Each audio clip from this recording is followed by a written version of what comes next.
오늘 본문에 있는 이 말씀을 가지고 배상의 삶을 살아가라, 배상의 삶을 살아가라라는 제목으로 하나님의 말씀을 증거하도록 하겠습니다. 사실 요즘 큐티 말씀 보면은 어려워요, 쉬워요, 여러분 어렵습니까, 쉽습니까? 우리 집사님 요즘 말씀이 좀 어떻게 조금 어렵습니까, 아니면 좀 어렵죠? 네, 제가 읽어도 헷갈리는데 어렵고 아마 여러분들 요즘에 큐티 하시다 보면 좀 어렵다라는 생각이 많이 드실 겁니다. 그러니까 법 얘기가 나와서 그렇습니다. 원래 우리 한국 사람들은 법하면 이제 일단 골이 띵하게 되거든요. 그래서 오늘 이 원래 출애굽기 20장부터 10계명에 관한 얘기가 나오죠.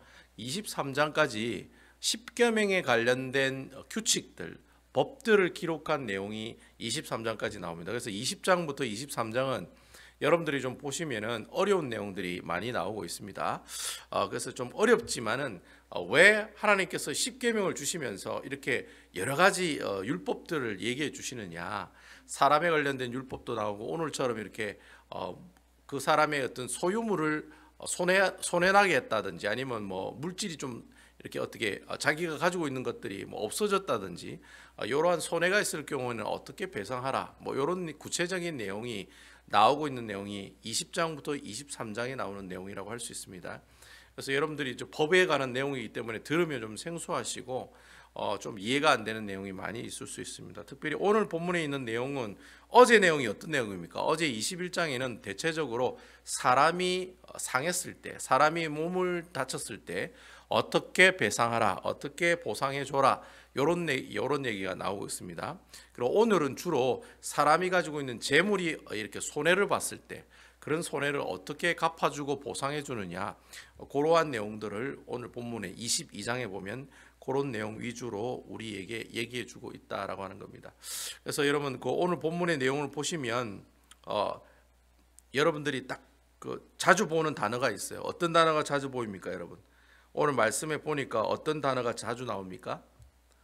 네, 배상하라라는 말이 나옵니다. 배상하라. 이 배상하라라는 말, 여러분 항상 큐티를 할 때 반복적인 단어가 나오면 밑줄을 그어 놓으면 도움이 됩니다. 제가 여러분들에게 큐티하는 방법 가르쳐 드릴 때 처음에 뭐 하나님은 동그라미, 예수님은 X, 뭐 지명 이름은 사각형, 사람 이름은 삼각형, 아마 제가 여러분들에게 그렇게 표시하면 도움이 된다는데 오늘 본문 내용처럼 배상할 것이요, 배상할 거라, 배상할지니라, 배상할지니라, 뭐 이런 내용들이 굉장히 많이 나와요. 15절까지 보면 거의 한 절씩 배상하라, 배상하라는 그런 얘기가 나오고 있거든요. 그래서 오늘 본문에 있는 내용은 내가 물건이 있고 또는 상대방이 물건이 있는데 그 물건에 뭐 또 손해가 났다든지 뭐 좀 이렇게 상했다든지 그러면은 그 책임을 어떻게 물어야 되는지에 대한 내용이 오늘 본문에 나오는 내용이라고 할 수가 있겠습니다. 그래서 어제까지 내용은 21장에 보면은 사람이 만약에 다쳤을 때 어떻게 보상하느냐, 그런 내용이 나왔죠. 그래서 여러분 잘 아시는 내용이죠. 눈을 상하게 하면 뭘로 갚아줍니까? 눈으로 갚아주고, 이가 상하면 우리 장랑님이 이가 빠지셨다는데 누가 이래 때려가지고 이를 상하면 그 때린 사람도 그 이가 어떻게 해요? 상해가지고 뽑아야 되는. 그래서 이것을 여러분 뭐라고 얘기하냐면 좀 어려운 말로 동해보복법이다라고 얘기합니다. 실질적으로 이런 법을 시행하는 나라도 있습니다.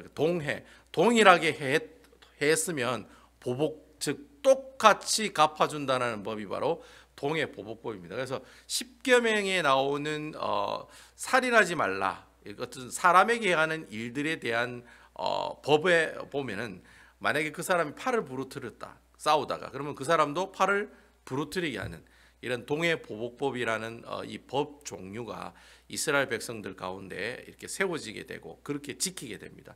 그래서 여러분 오늘 본문에 나오는 이 내용은 나중에 신약에도 보면 구약에 나오는 이 내용을 그대로 지키는 내용들이 나옵니다. 아시겠죠? 그러니까 이 20장부터 23장에 나오는 이 법은 유대인들이 살아있는 동안은, 유대인들이 이 땅에 존재하는 동안에는 꼭 지켜야 되는, 하나님이 직접 이스라엘 백성들에게 이야기해주고 기록한 글이 바로 오늘 본문에 나오는 법들에 관한 내용들이라는 겁니다. 그래서 동해보복법을 가지고 이제 오늘날 법 가지고 얘기하는 사람들 보면, 야 이거만큼 무식한 법이 어디냐, 어떻게 사람 눈을 상하겠다고 내 눈도 상하게 하고, 야 이게 좀 잔인하다, 뭐 이렇게 생각하시는 분들이 계실 수도 있어요. 근데 이 동해보복법처럼 아주 정당하고 공의로운 법이 없습니다. 오늘날에는 그렇게 하는 법들은 없지만은 왜 그 당시에는 이 법이 중요했냐면은 여러분 생각을 한번 해보세요. 제가 부자예요. 우리 원집사님은 가난해.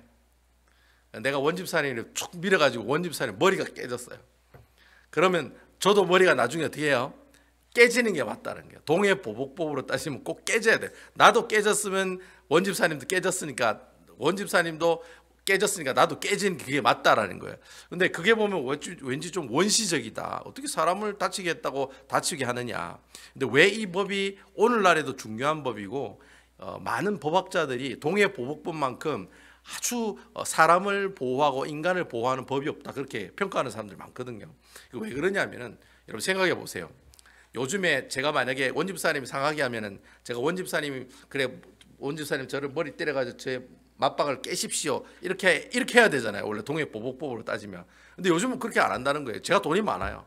원집사님한테 돈 한 10,000불 주면서 미안합니다. 아이고 막 이거 가지고 좀 치료도 하시고 맛있는 것도 사 드세요. 이렇게 할 수가 있다는 거예요. 이 말이 무슨 말이냐면 하나님이 만든 법에는 그 법의 기준이 있어요. 그게 뭐냐면 약한 사람, 여자들을 보호한다는 기준이 있어요. 그러니까 만약에 동해보복법이 없으면은 그 당시나 지금이나 똑같다는 거예요. 돈 많은 사람이 짱이라는 거예요. 돈 많은 사람이 갑질한다는 거예요.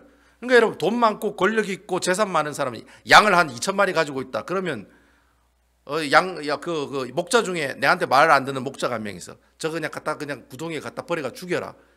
그럼 그렇게 할 수 있을까요? 없을까요? 할 수 있다는 거예요. 자기 그런 능력이 있기 때문에. 옛날이나 지금이나 똑같다는 거예요. 그렇게 사는 방식들은. 그러니까 그렇지만 동해보복법이 있으면 어떻습니까? 만약에 주인이 목자를 죽이려 했다는 그 증거가 나오게 되면은 그 주인도 어떻게 해야 돼요? 결국은 죽어야 된다. 그럼 이게 공의로운 법이에요? 공의롭지 않은 법이에요? 약자와 여성들 입장에서 보면 굉장히 공의로운 법이라는 거예요. 내가 돈이 많아요. 마누라 갖다 버려. 또 새로운 사람 데리고 와. 또 살다가 실증 나서 또 버려. 또 사람 데려와.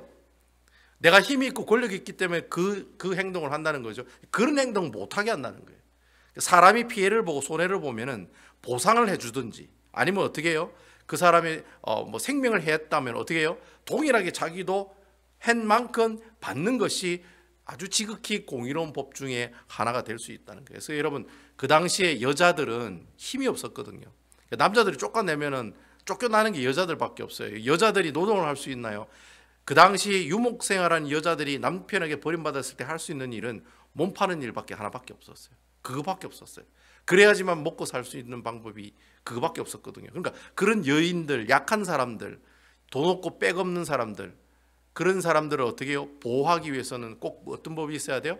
동해보복법 같은 그런 법들이 꼭 있어야 된다는 거예요. 그래야지만이 돈 있고 권력 있는 사람들이 가난한 사람들을 괴롭힐 수가 없다라는 거예요. 그런 의미로 오늘 본문의 말씀에도 보면은 이렇게 사람 몸을 상했을 때도 상하게 하지 말라고 그런 동해보복법이 있듯이 어떤 가난한 사람들이 양을 훔쳤다. 그러면 어떻게 해야 돼요? 오늘 1절의 말씀을 보세요. 그래 양 훔쳤을 때는 어떻게 하라고 되어 있습니까? 1절 말씀만 보세요. 사람이나 소나 양을 도둑질하여 잡거나 팔면 그는 소 한 마리에 소 5마리. 내가 소 한 마리를 훔쳐갔어요. 예? 우리 민윤경 지사님이 가난한 사람이고 내가 부자인데 저 집에 있는 소 한 마리 저기 전 재산인데 제가 한 마리 뺏어가 버렸어요. 왜?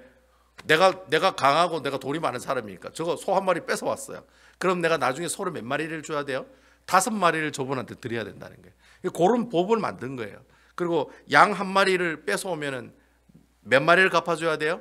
4마리를 갚아줘야 되는 거예요. 요게 나중에 율법으로 나중에 나와요. 그래서 나중에 보시면은 요 율법이 그대로 사용하는 내용이 나오거든요. 다윗이 바세바와 가늠하다가 나단 선지자가 와가지고 비유를 들잖아요. 가난한 사람이 있었는데 양이 한 마리였어요. 근데 부자가 그 양 한 마리를 어떻게 해요? 뺏었다는 거예요. 그럼 니는 어떻게 할래? 이렇게 하니까 다윗이 뭐라고 했습니까? 이 율법 가지고 얘기해요. 그 양 한 마리 뺏은 사람은 그 가난한 사람에게 양 몇 마리를 줘야 된다? 4마리를 줘야 된다라고 얘기해요. 다윗도 그 율법을 알고 있는 거예요. 근데 결국에 나중에 나단 선지자가 뭐라고 얘기합니까? 네가 바로 그 사람이다. 네가 그 놈이다. 이렇게 얘기하잖아요. 그 사건이 그러니까 다윗도 이런 율법을 알고 있다는 거예요. 양 한 마리를 뺏어가면 양 네 마리를 갚아주라고 하는 그런 율법이 있다라고 하는 거죠. 이런 것들을 어떻게 해요? 배상하라, 배상하라, 갚아주라, 이런 뜻으로 오늘 본문에 있는 말씀을 계속해서 얘기하고 있다는 거예요. 이스라엘 백성들은 유목민이기 때문에 양과 소가 전 재산과 마찬가지거든요. 양 한 마리가 그 집 안에 어떻게 해요? 전 재산이 될 수 있다는 거예요. 그러니까 너무 소중하다는 거예요. 그러니까 양 한 마리 집안에 양 한 마리를 가져오면 완전 죽으라는 말하고 똑같은 말이에요. 그러니까 그렇게 훔쳤을 때는 어떻게 해요? 다시 네 마리로 갚아주고 후히 보상해 준다는 거예요. 그 사람이 그 양 한 마리로 받은 상처받은 마음까지도 후히 갚아주는 것이 하나님께서 이 이스라엘에게 주신 여러 가지 법들 중에 바로 물질에 관한 법들 중에 하나였다라고 하는 것입니다. 그래서 하나님께 만약에 내가 갚을 능력이 없다, 그럼 어떻게 해야 돼요? 너 몸으로 뛰어야죠. 성경에도 3절에 보면은 내가 갚을 능력이 없으면 어떻게 해요? 그 양을 훔친 그 사람 집에 뭘로 들어가요? 종으로 들어가는 방법밖에 없는 거예요. 그렇게 해야 되는 거예요. 그래 만들어 놓은 거예요. 그렇게 해서라도 어떻게 해요? 그 사람을 보상해 주는 그런 의미로 이런 배상하다는 말을 우리에게 사용하고 있다는 거예요. 여러분, 이 배상하다는 말은 재미있습니다. 이 히브리 단어로 샬롬입니다. 샬롬. 여러분, 샬롬이 무슨 뜻입니까? 평안합니까? 굿모닝 뭐 이런 거, 하와이유 이런 뜻이잖아요. 근데 여러분, 샬롬이라는 단어가 명사로 쓰이지 않고 동사로 쓰이면은 끝내다, 마치다, 완벽하게 하다, 이런 뜻을 가지고 있어요. 그래서 그런 뜻으로 사용할 때 이 배상하다는 말을 사용하거든요. 그러니까 결국에는 내가 배상한다는 말은 무슨 말이에요?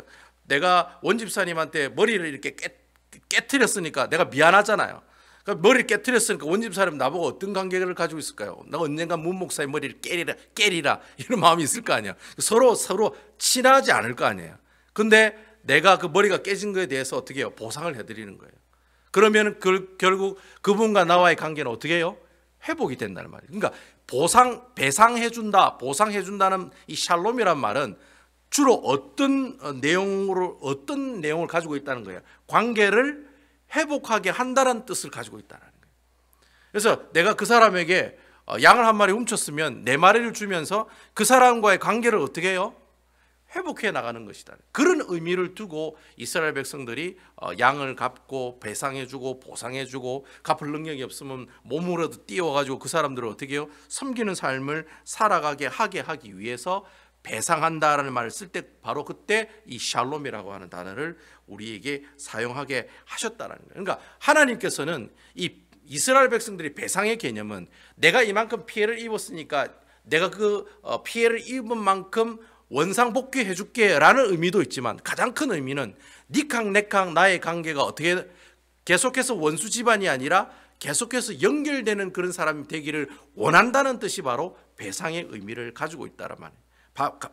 배상의 의미를 가지고 있다라고 하는 말입니다. 그러니까 단순히 사람과 사람 관계의 회복도 있지만은 누구와 누구의 관계의 회복도 있어요. 하나님과 나와의 관계의 회복도 있다는 거예요. 그러니까 여러분, 십계명이라고 하는 것은 또 십계명 이외에 주는 수많은 율법들 있잖아요. 지금 수많은 율법들이 얘기하잖아요.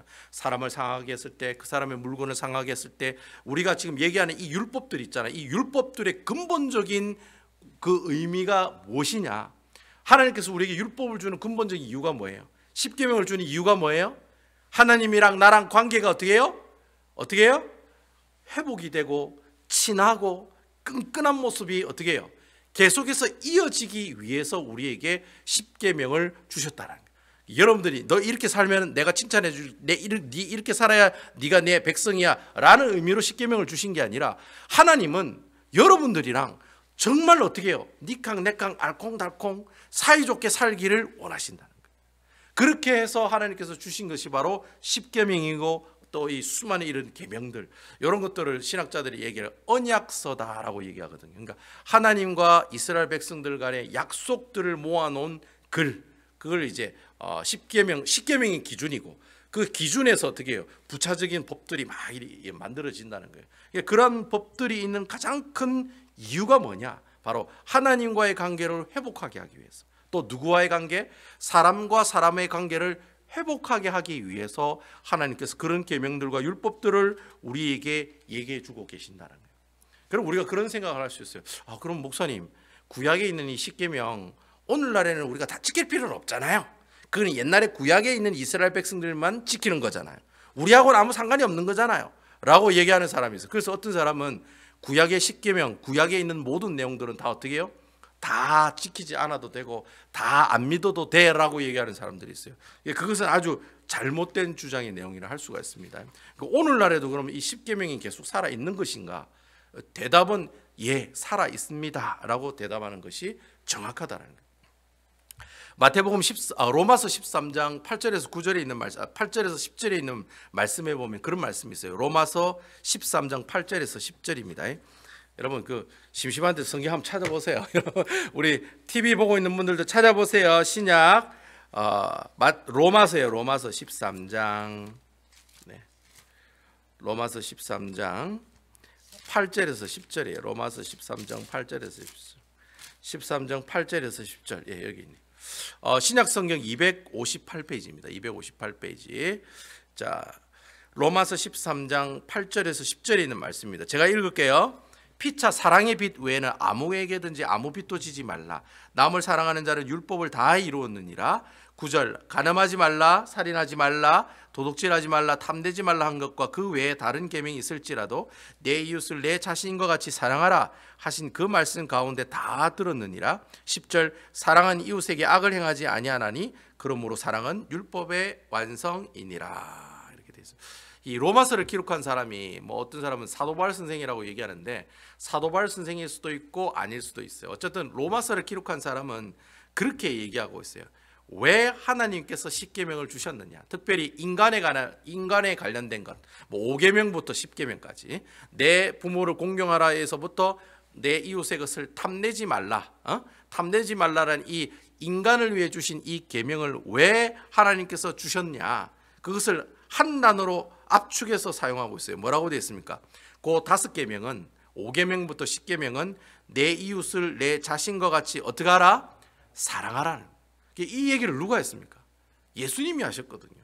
예수님께서 그렇게 얘기하셨다는 거예요. 그 얘기가 마태복음 22장 34절에서 40절에 보면 나와요. 그 사두개인이 예수님한테 묻잖아요. 선생님, 율법 중에 어느 계명이 가장 큰 계명입니까? 라고 물으니까 마태복음 22장 34절에서 40절입니다. 그러자 예수님이 뭐라고 얘기합니까? 37절에서 40절까지 그렇게 얘기하세요.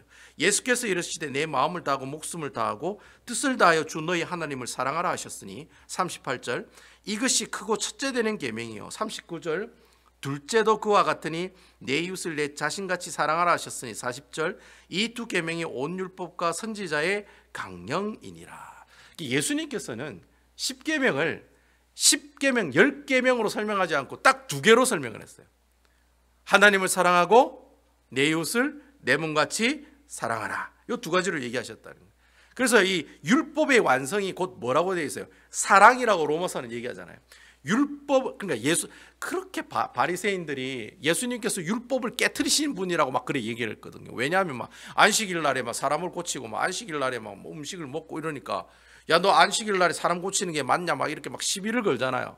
그러면서 예수님에게 뭐라고 얘기합니까? 하나님의 율법을 어기고 깨트린 사람이라고 얘기하거든요. 근데 오히려 예수님은 뭐라고 그래요? 율법의 완성자 되시는 분이 바로 누구세요? 바로 예수 그리스도다라고 얘기하는 거예요. 그러니까 하나님을 사랑하고 그리고 내 이웃을 내 몸같이 사랑하는 그 사랑의 본질적인 모습을 우리에게 보여주신 분이 누구세요? 예수 그리스도라는 거예요. 예수님께서 이 땅에 오셔서 우리에게 보여주신 게 그거예요. 하나님을 어떻게 사랑하냐, 내 이웃을 내 몸같이 어떻게 사랑하냐, 그것을 우리에게 보여주셨다는 거예요. 그래서 뭐 예수님이 열받는다고 십자가 위에서 말이죠, 막 네가 예수님 맞냐, 메시아면 내려와라 이랬을 때 그래 네가 내한테 그래 얘기했지, 네 내한테 열받겠지. 그래 갑자기 예수님께서 십자가에 뛰어서 내려오더만은 그 사람 눈앞에 가가지고 내 봐라, 내 지금 이렇게 눈 똑바로 뜨고 봐라, 내가 분명히 살아있지, 나 예수님의 아들 맞지, 그렇게 증명했습니까 여러분? 그렇게 하지 않으셨잖아요.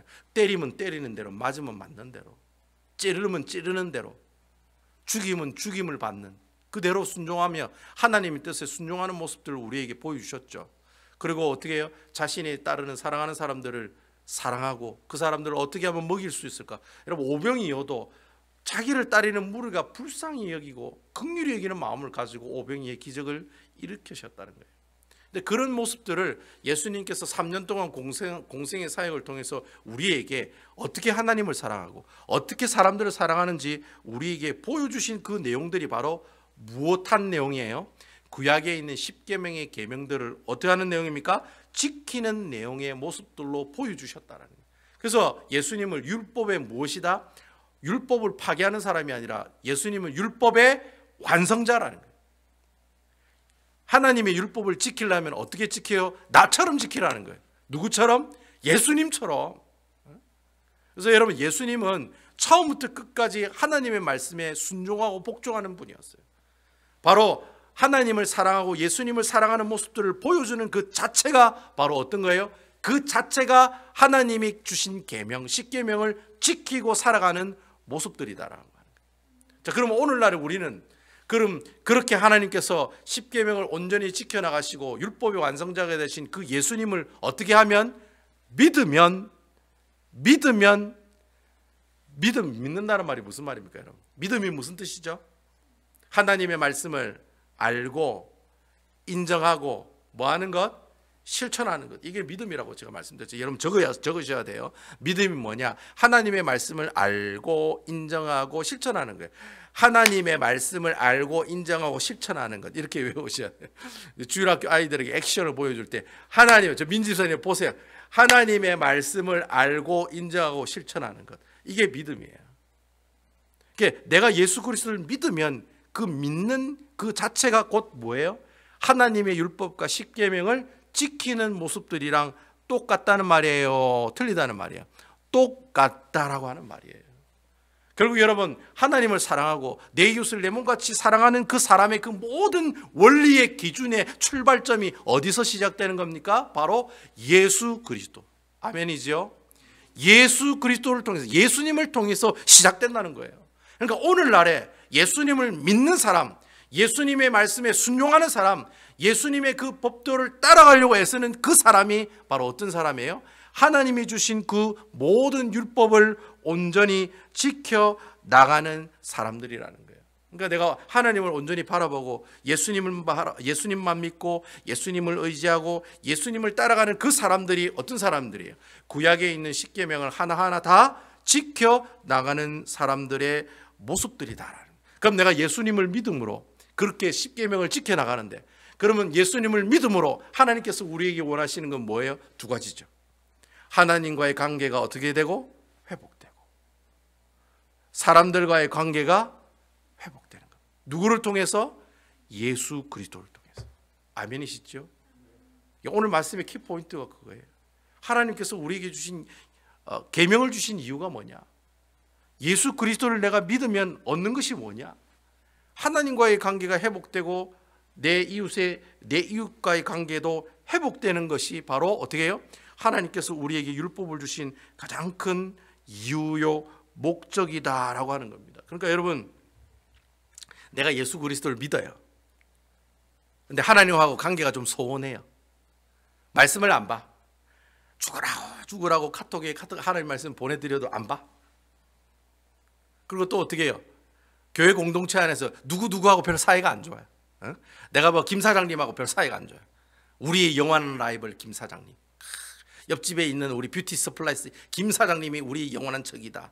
항상 그런 마음을 가지고 그분하고 사이가 관계가 서로 좋지 못하고 서로 욕하고 비판하고 불평하는 그런 관계를, 내가 예수를 믿는 사람인데도 불구하고 그런 관계를 계속해서 이어나간다.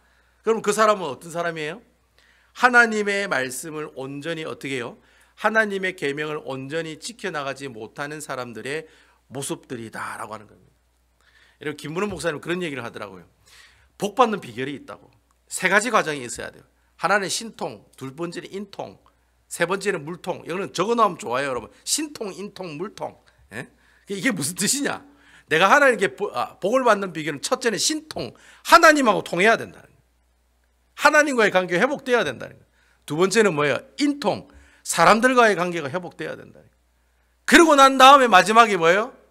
그때 이제 물통을 주시는 거야. 이런 물통은 뭐 물 마시는 물통이 아니고 하나님께서 주시는 그 물질을 어떻게 해요? 주님께서 내게 주시는 그런 물질 관계가 어떻게 해요? 회복되는 것이 바로 신통, 인통, 물통의 관계를 따라서 하나님께서 우리에게 뭘 주세요? 축복을 허락해 주신다라고 하는 겁니다. 여러분, 그 누가복음 19장에 보면은 삭개오에 관한 얘기가 나와요. 삭개오가 어디 나무에 올라갑니까? 뽕나무에 올라가죠. 근데 원래는 성경 원어에 보면 뽕나무가 아니고 돌감람나무입니다. 돌감람나무. 여러분, 그 예루살렘과 그런 그 중동 지방에는 뽕나무가 없습니다. 돌감람나무입니다. 하여튼 해석상 뭐 그렇지만 어쨌든 뽕나무에 올라갔잖아요. 뽕나무에 올라갔을 때 예수님께서 그 뽕나무에 올라간 삭개를 보고 어떻게 해요? 삭개를 보고 내려오라 그러죠. 그리고 내가 너희의 집에 어떻게 하겠다? 유하겠다 그래 얘기했어요. 그때 삭개오가 예수님에게 한 말이 있어요. 그게 이제 누가복음 19장 8절에서 9절에 보면 나오거든요. 8절에 삭개오가 그렇게 얘기합니다. 삭개오가 서서 주께 여짜오되 주여 보시옵소서, 내 소유의 절반을 가난한 자들에게 주겠사오며 만일 누구의 것을 속여 빼앗은 일이 있으면 내 갑절이나 갚겠나이다. 몇 갑절? 네 갑절. 여기도 네 갑절 나오네요. 이게 오늘 본문에 나오는 1절에 나오는 그 율법을 기준으로 얘기한 거예요. 여러분, 이 삭개오는 세리 중에 세리장입니다. 세리장. 세리라는 직분을 가지고 있는 사람의 최고로 높은 사람이었어요. 근데 그 세리장이 예수님을 만나서 뭐라고 얘기하냐면 내 소유의 절반을 가난한 자들에게 주겠사오며 만일 누구의 것을 속여 빼앗은 일이 있으면 내 갑절이나 갚겠나이다 이렇게 돼 있는데, 여러분 여기 보시면 가난한 자들에게 주겠사오며 라는 내용 나오죠. 여기 여러분 미래형일까요? 미래형이 아닐까요? 앞으로 이렇게 한다는 거예요? 어떤 무슨 내용일까요? 여러분, 우리 그 한글을 보면은 앞으로 그래 할 거라고 얘기를 하거든요. 내가 당신을 만났으니까 내 소유의 절반은 가난한 사람들에게 줄 것이며, 맞죠? 그리고 만일 누구의 것을 속여 빼앗은 일이 있으면, 내가 이렇게 훔친 게 있으면 내 갑절이나 갚을 것입니다. 이렇게 한글 성경을 보면 앞으로 내가 이렇게 할 것이다 라는 내용으로 들리죠. 근데 여러분, 이 헬라 성경 원어에 보면은 이게 현재 분사로 되어 있어요.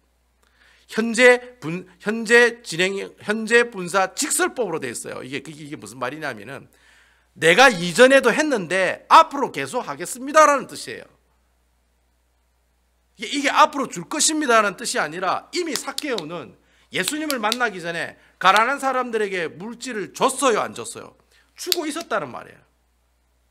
이미 그가 혹시나 내가 실수로, 여러분 세리가 얼마나 지탄과 비판을 받는 직업입니까? 이 일본 앞제비라고 할 정도로 이 세리들은 유대인들의 세금을 무겁게 물어가지고 반띵은 로마 사람 주고 반띵은 자기가 먹거든요. 그래서 이 유대인들이 세리를 보면 다 싫어했어요. 항상 세리를 보면 돌을 던지고 그렇게 했다니까요. 유대인들이 제일 싫어하는 사람이 세리예요. 근데 여러분, 오늘 본문에 보니까 뭐라고 얘기합니까? 나는 이미 오래전부터 내 소유의 절반을 가난한 사람들에게 뭐예요?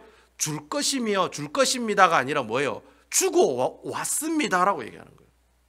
그리고 앞으로 내가 혹시 그 물건을 실수로 내가 뭐 삥땅 쳐서 세금을 많이 거뒀다면 오히려 그 세금을 어떻게 해요? 그 사람에게 몇 갑절 갚고 있습니다. 4배를 주면서 갚고 있습니다라고 얘기하고 있는 거예요. 갚고 있고 앞으로도 그렇게 할 것입니다. 그렇게 얘기하는 거예요. 영어로 보면 이제 현재 완료형 같은 그런 의미예요. 이전에도 했고 지금도 계속해서 하고 있다라고 하는 거예요. 그래서 이 본문의 내용을 그렇게 해석할 수가 있거든요. 그러면 삭개오는 이전부터 예수님을 알고 있었다는 말이에요? 모르고 있었다는 말이에요? 알고 있었다는 말이에요. 그러니까 삭개오가 예수님을 만나기는 처음 만났지만은 이미 예수님을 만나기 전에는 예수님이 어떤 분이신지는 잘 알고 있는 사람이었다는 거예요.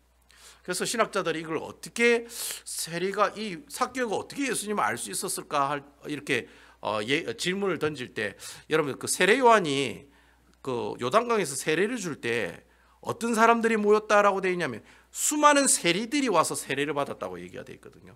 그때 아마 이 세례 요한이 세례를 베풀 때 그때 삭개오도 어떻게 해요?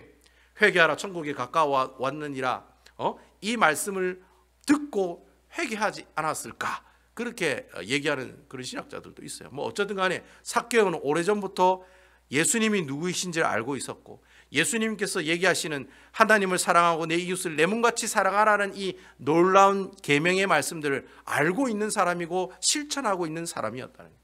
그러면서 예수님을 만나니까 주님, 제가 이렇게 살아왔습니다. 또 이렇게 살아왔습니다. 라고 얘기하고 있다는 거예요. 그러니까 예수님께서 뭐라고 얘기하세요? 9절에 보면 뭐라고 얘기합니까? 예수께서 이르시되 오늘 구원이 어떻게 해요? 이 집에 이르렀다. 그러니까 이미 오래전부터 그 사람이 해왔고 앞으로 하겠다고 할 때 예수님께서 이 집에 무엇이 왔다고 하는 거예요? 구원이 왔다는 거예요. 그러니까 여러분, 생판 처음 만나는 사람은 앞으로 예수님 믿고 내가 이렇게 살겠습니다 하니까 내 집에 구원이 이르렀다 이래 얘기 안 하고 이미 그렇게 살아왔다는 거예요. 삭개오라는 사람은 세리의 직분을 가지고 있는 사람이었지만은 보통 세리들과 다르게 살았다는 거예요. 세금을 착복하거나 삥땅을 쳤으면 4배로 갚아주고 불쌍한 사람들에겐 자신의 소유의 절반을 떼어서 사람들에게 나눠주는 그런 삶을 살아가고 있었던 사람이 바로 어떤 사람이에요? 삭개오였다. 근데 그 삭개오가 그래 했더니 오늘 이 집에 무엇이 이르렀다? 구원이 이르렀다. 앞으로 이 사람은 누구의 자손이다? 아브라함의 자손이다 라고 이렇게 얘기하셨다는 거예요. 결국은 여러분, 내가 하나님과의 관계가 회복이 되고 사람과의 관계가 회복되는 문제는 무슨 문제하고 연관이 있는 거예요? 내가 구원을 받았냐 안 받았냐 하고 문제가 어떻게 해요? 연결된다라는 거예요. 정말 여러분들이 예수를 믿고 구원을 받은 사람이라면 내 이웃을 내 몸같이 사랑해야 돼요? 안 해야 돼요? 힘들고 어려워도 하셔야 된다. 내가 구원받은 사람이면, 내가 예수 믿고 구원받은 사람이면 내가 그렇게 싫어하는 사람도 어떻게 해요? 사랑할 수 있는 마음을 달라고 하나님께 눈물로 붙들고 기도하는 사람이 되어야 된다. 그리고 어떻게 해야 돼요? 화목하셔야 된다. 그게 오늘 이 하나님 말씀을 통해서 우리에게 주시는 귀한 영적인 교훈의 모습들이, 이게 어떤 삶이에요? 이게 바로 배상의 삶을 살아가는 모습들이라는 거예요. 내가 누구에게 보상을 해줬습니까, 여러분? 예수님이 우리의 죄값을 대신 뭐 하셨어요? 배상하셨잖아요. 아멘입니까? 예수님께서 십자가에 못 박혀 죽으심으로 여러분들 죄를 없애주시고 의를 입혀주시고 하나님 관계를 회복해주시고 죽고 부활하심으로 우리에게 부활의 산 소망과 영생을 선물로 주셨잖아요. 보상하셨잖아요. 배상하셨잖아요. 누가? 예수님께서. 그러니까 그 예수님을 내가 믿는다는 말이 무슨 말이냐? 바로 배상하는, 예수님이 우리에게 주신 그 보상의 삶, 배상의 삶을 우리도 동일하게 어떻게 해요? 배우고 따라가는 그런 사람의 삶을 살아가야 된다는 거예요. 저는 여러분들이 이 삭개오처럼 예수님께서 우리에게 죄값을 치료해 주신 이 배상의 삶을 동일하게 배우며 살아가는 여러분 되시기를 주님의 이름으로 축원을 드리겠습니다. 그래서 여러분, 예수님이 중요한 거예요. 하나님과의 관계가 회복되기를 원하시는 분 누구를 붙들어야 돼요? 예수 그리스도. 자, 따라 예수 그리스도라고 여러분 얘기합시다. 여러분, 하나님과의 관계가 소원해졌을 때 그 관계를 회복해 주시는 분이 누구세요? 예수 그리스도. 내가 내 이웃과 공동체 안에, 교회 안에 있는 분들하고 좀 섭섭한 모습으로 서로 관계가 회복이 안 돼 있어요. 그럼 그 관계를 회복하게 해주시는 분은 누구세요? 예수 그리스도예요. 여러분들 자신이 아니에요. 내가 뭐 인격이 좋아서, 아니 내가 참는다, 내가 참는다, 이게 아니라니까요. 내가 예수님의 구원의 은혜를 경험한 사람이면 어떻게 해요? 그 사람과의 관계도 어떻게 해요? 회복해 나가는 것이 하나님께서 기뻐하시는 모습이라는 거예요. 그게 바로 배상의 삶을 살아가고 보상의 삶을 살아가는 모습들이라는 거예요. 결국 배상의 삶을 살아간다는 말이 무슨 말입니까? 예수 그리스도를 기억하고 예수님이 내게 주신 구원의 은혜를 기억하며 살아가는 것, 그것이 바로 배상의 삶을 살아가는 아름다운 모습들이다라고 하는 것입니다. 그래서 저는 오늘 여러분들이 구약에 나오는 이 배상하라는 이 단어 가지고 누구를 생각해야 돼요? 예수님을 생각하셔야 돼요. 예수님이 나 때문에 십자가에 어떻게 해요? 죄값을 주시고 죽으셨잖아요. 왜 죽으셨습니까? 하나님 관계를 회복하게 하시기 위해서, 사람과 사람과의 관계를 회복하게 하시기 위해서 여러분들을 대신해서 십자가에 못 박혀 죽으셨다는 거예요. 내가 예수를 믿는다, 예수님을 따라가는 사람이다, 예수쟁이다 라고 생각하는 분들은 어떻게 사셔야 돼요? 예수님께서 우리에게 해주신 그 모습 그대로 어떻게 해요? 배상하는 삶을 살아가고 보상하는 삶을 살아가야 된다는 거죠. 이것이 바로 하나님께서 오늘 귀한 말씀을 통해 주시는 아름다운 영적의 교훈의 말씀들이라는 겁니다. 저는 우리 베다니 교회가 예수님 때문에 이렇게 모든 것들이 이렇게 회복되는 공동체가 되기를 주님의 이름으로 축원을 드립니다. 사람의 관계도 좀 회복되시고 하나님 관계도 좀 회복되시고, 여러분 이 두 개가 같이 가야 돼요. 두 개가 같이 가야지 이 교회가 하나님께서 기뻐하시는 공동체가 된다라는 거예요. 여러분 꼭 기억하셔서 예수님 때문에 우리의 모든 삶이 회복이 되고 하나님과의 관계가 회복이 되고 사람과의 관계가 회복되어서 여러분 이 삭개오가 칭찬받는 이 칭찬 여러분 받고 싶지 않으세요? 내 집에 구원이 이르렀다. 내 집에 구원이 이르렀다고. 내 베다니 교회 하나님의 구원이 이르렀다. 아멘입니까? 아이고 나 그런 얘기 들으면 얼마나 좋겠습니까 여러분. 하나님의 놀라우신 구원의 은혜가 이 베다니 교회에 임했다. 그 세상 사람들에게 지탄받고 돌마다 죽어야 되는 그 세리라고 하는 직분을 가지고 있는 삭개오도 예수님 때문에 이렇게 사람이 변하고 하나님 앞에 구원받은 사람이라 구원의 복이 너희에게 임할 것이라는 이 놀라운 축복의 은혜를 들었던 것처럼 우리 베다니 교회 성도 여러분들도 이런 놀라운 칭찬을 듣고 살아가는 여러분 되시기를 주님의 이름으로 축원을 드립니다.